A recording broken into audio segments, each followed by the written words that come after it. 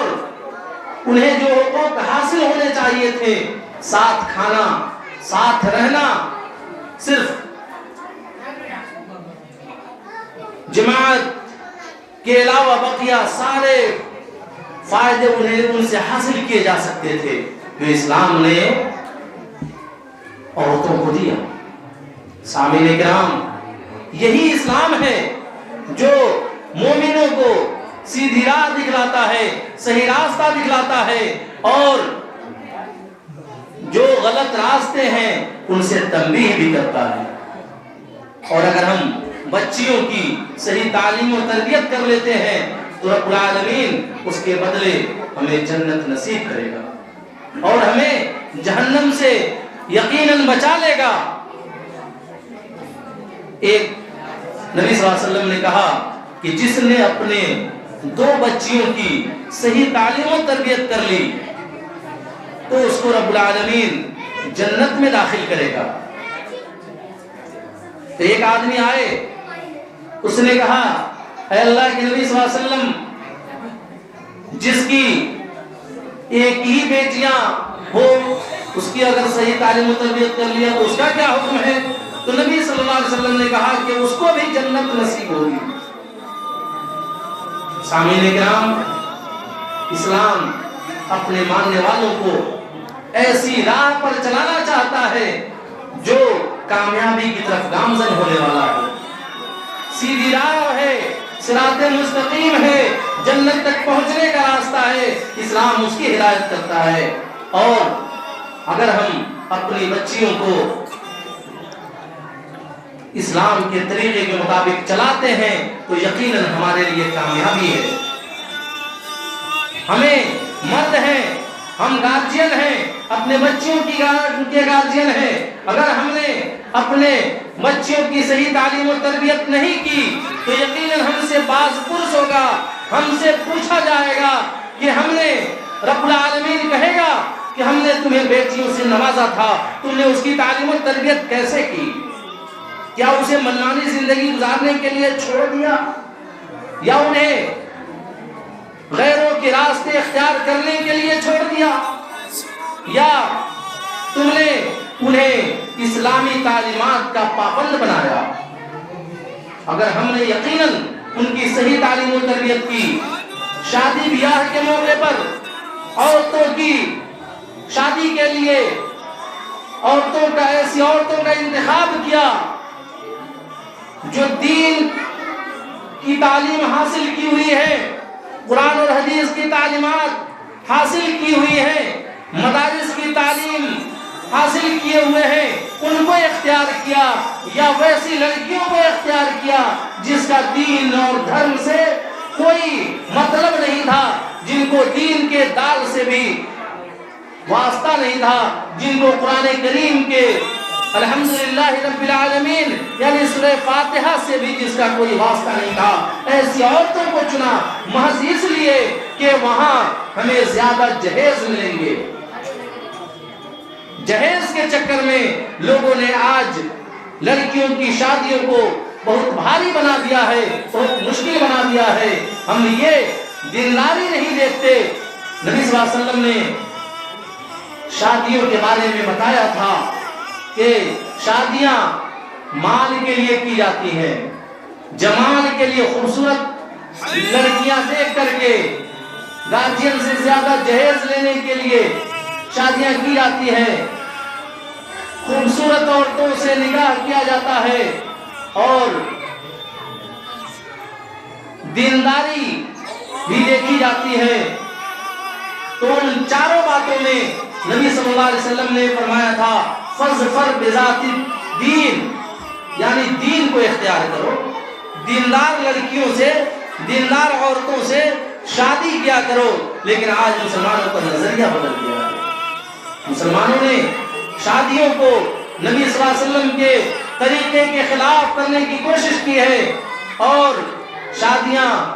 ایسے تڑک بھڑک انداز میں کرتے ہیں کہ غریب لوگ بھی اپنے ضمیر کو یا تو بیچنے کے لیے یا بہت زیادہ پریشان حال ہو کر کے اپنی شادیاں کرتے ہیں اپنی بیٹیوں کی. انہیں بھی دوسروں کے سامنے ہاتھ پھیلا کر کے ہی صحیح اپنی شان دکھانا چاہتے ہیں، جبکہ نبی صلی اللہ علیہ وسلم کے وقت کی شادیاں ایسی نہیں ہوا کرتی تھی. حضرت ایک صحابی ہیں عبد الرحمن بن عوف رضی اللہ تعالیٰ عنہ، وہ شادی کر لیتے ہیں، نبی صلی اللہ علیہ وسلم کو معلوم نہیں ہو پاتا ہے. اگلے دن آتے ہیں نماز کے لیے تو نبی صلی اللہ علیہ وسلم ان کے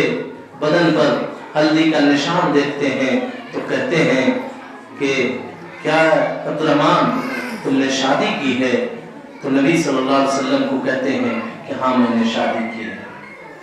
تو نبی صلی اللہ علیہ وسلم کے خاص لوگ تھے، لیکن آج ہم شادی کی تقریبات اتنی لمبی چوڑی کرتے ہیں اور مہمانوں کا اتنا لمبا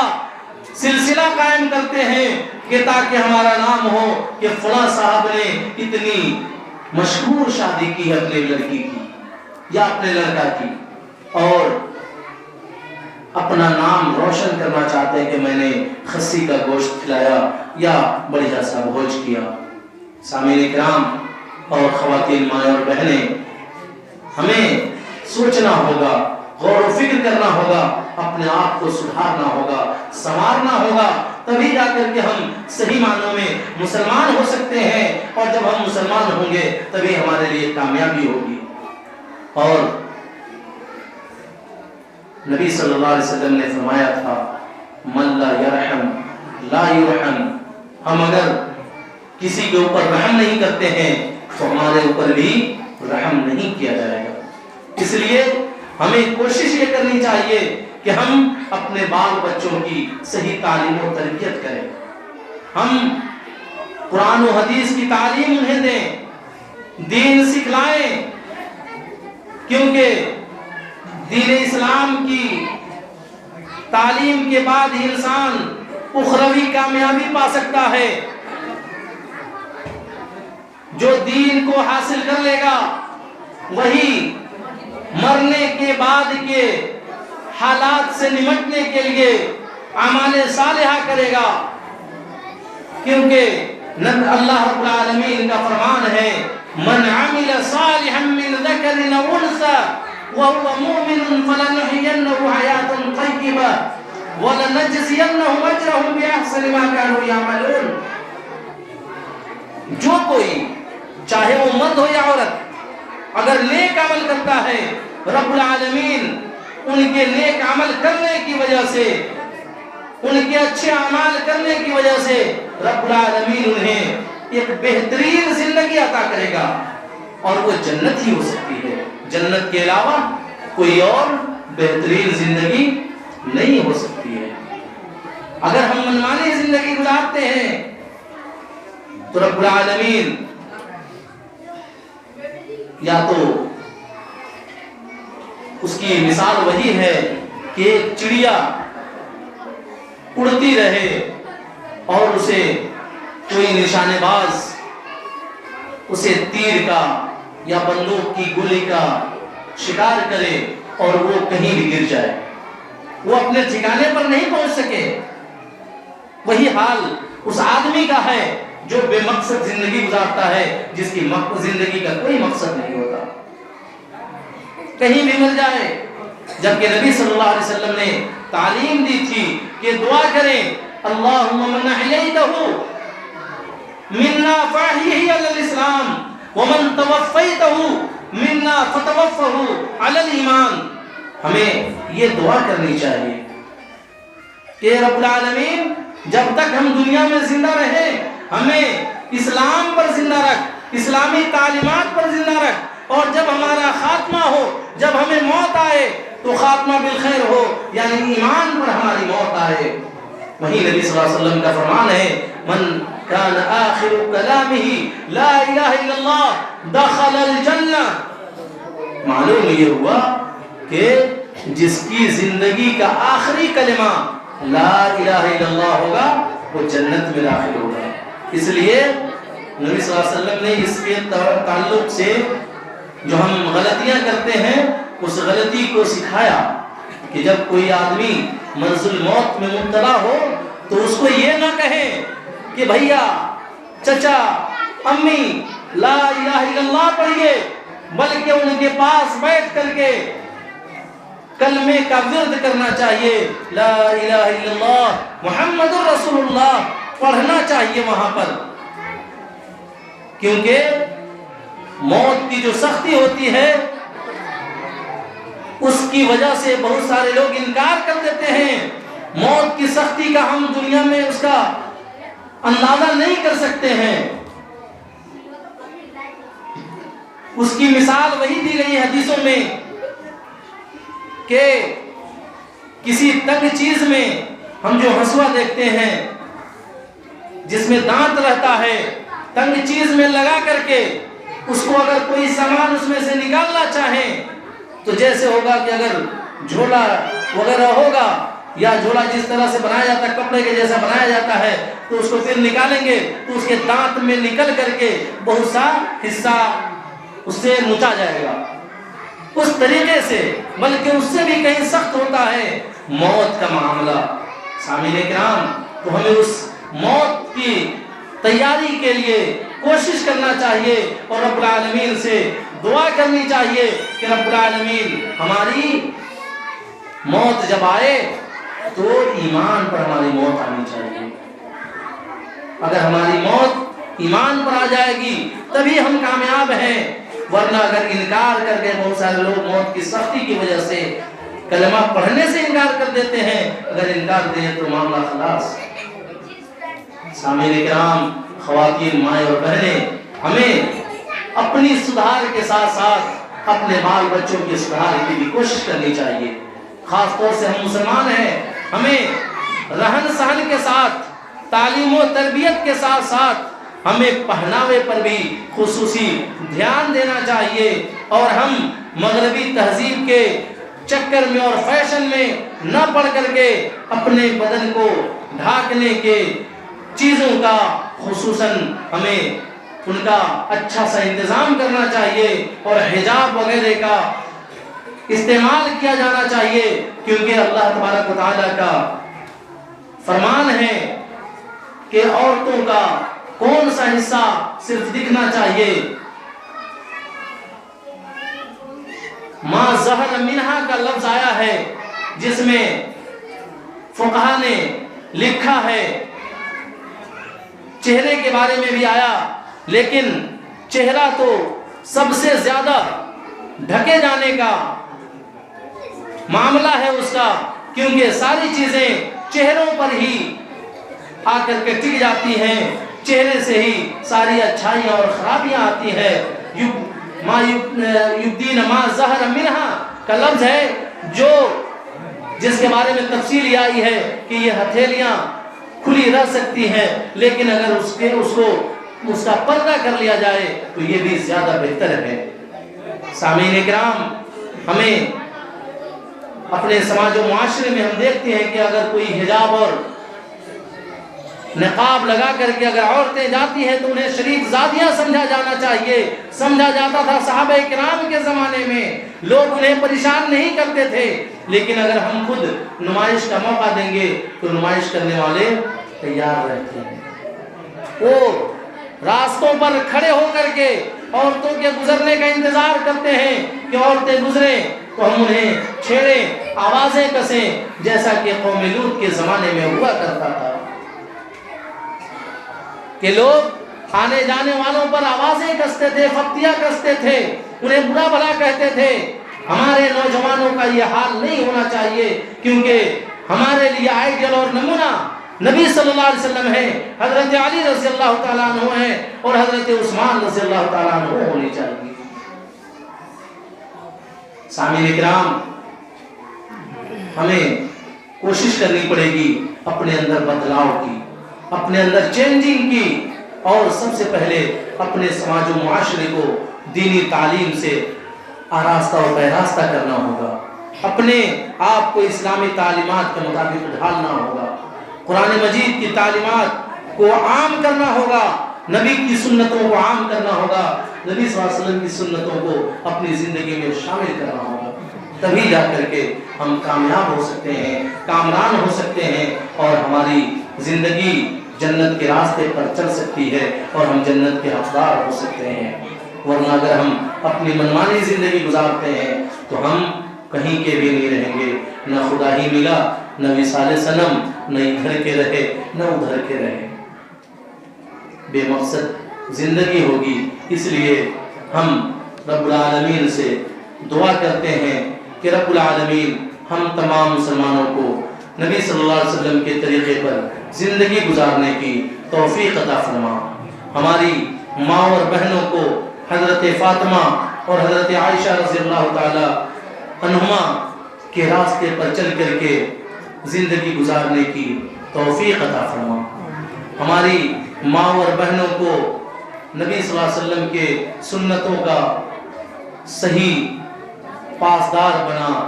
شیدائی بنا۔